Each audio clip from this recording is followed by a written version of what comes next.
Double money के एक agent की हत्या करके उसकी लाश जंगल में जला दी गई। यह सनसनीखेज वारदात 6 दिन पहले बेहला थाना के ग्राम रिसेवाड़ा के जंगल में घटित की गई। 20 नवंबर को बेहला पुलिस ने 6 दिन से लापता डबल मनी के एजेंट रामेश्वर पिता गजानन कर रहे 40 वर्ष ग्राम दुल्लापुर निवासी की जली हुई लाश बरामद की और उसके पोस्टमार्टम करवाकर शव उनके परिजनों को सौंप दिया। बेहला पुलिस ने इस मामले में विनय लिलारे ग्राम गोर्रे निवासी को गिरफ्तार कर लिया है, जिससे पूछताछ की जा रही है। इस वारदात के बाद अब डबल मनी से जुड़े एजेंटों में दहशत का माहौल निर्मित हो गया है। प्राप्त जानकारी के अनुसार रामेश्वर ने नरेंद्र लिलारे से रुपए डबल करने के लिए लिए थे और नरेंद्र लिलारे रामेश्वर को रुपए वापस करने के लिए दबाव दे रहा था, किंतु रामेश्वर रुपए वापस करने की स्थिति में नहीं था, जिसके बाद 13 नवंबर से रामेश्वर नरेंद्र लिलारे के घर ग्राम गोर्रे से लापता हो गया। रामेश्वर कर्राय के ड्राइवर दौलत वागड़े ने बेहला पुलिस को गुमशुदगी की रिपोर्ट दर्ज कराते हुए बताया कि 7 नवंबर को उसके पास शाम करीबन 7:30 बजे सुधीर चंद्रिकापुरे के बुलाने पर वह और रामेश्वर कर्राय दोनों रायपुर गए थे।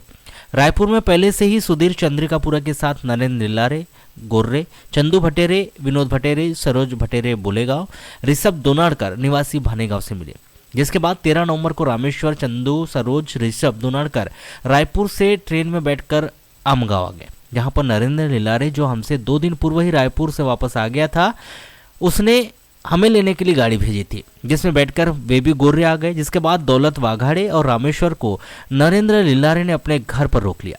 उसके बाद उन्हें बेहला और रिसेवाड़ा के जंगल में ले जाकर सभी ने मिलकर बेल्ट व डंडों से बहुत मारपीट की और बोला कि हमारे पास जो पैसे तुम डबल करने के लिए लेकर गए हो वह वापस कर दो, नहीं तो जान से मार देंगे। रात में रामेश्वर कर्राय की तबीयत बहुत बिगड़ गई थी। वह बेहोश हो चुका था। उसे पानी पिला रहे थे, लेकिन वह पानी नहीं पी सका और वह हिल डुल भी नहीं पा रहा था। उसके बाद सुबह होते ही उसे अपने साथ अस्पताल लेकर चले गए और मुझे वहीं पर छोड़ गए। घर का दरवाजा खुला तो दौलत वहां से भागकर अपने घर चला गया था।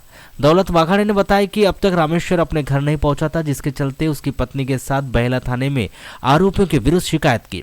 पुलिस ने आरोपी नरेंद्र लिलारे, विनय पिता नरेंद्र लिलारे और संदीप के विरुद्ध धारा 365, 341, 323, 506, 34 के तहत पंजीबद्ध कर विवेचना में लिया गया।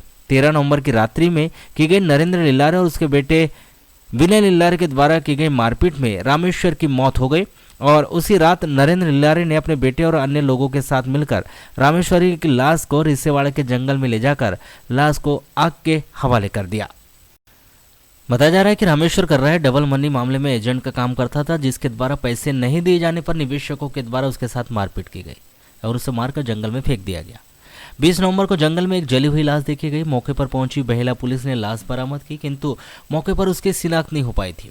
इस संबंध में नरेंद्र लिलारे के बेटे विनय लिलारे को हिरासत में लेकर पूछताछ की गई।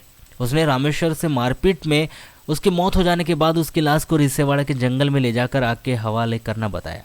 बेहला पुलिस ने इस मामले में विनय लिलारे को गिरफ्तार कर लिया और अन्य आरोपी की तलाश की जा रही है। इस मामले की जांच बेहला थाना प्रभारी दिनेश भंवर के द्वारा की जा रही है। डबल मनी से जुड़ा यह मौत का मामला पहला नहीं है। इसके पहले भी कई जगह एजेंटों के साथ मारपीट की जा चुकी है। तो वहीं कुछ महीने पहले ही राजनांदगांव में एक एजेंट की संदिग्ध रूप से तालाब में लाश भी मिली थी। वहीं अब गढ़माता के पीछे जंगल में लाश मिली है। जन चर्चा का विषय है कि अभी तो यह शुरुआत है, आगे भी ऐसे कई मामले देखने को मिलेंगे। अगर निवेशकों को समय पर उनका रुपया नहीं मिला तो आगे ऐसी घटनाएं सामने भी आ सकती है।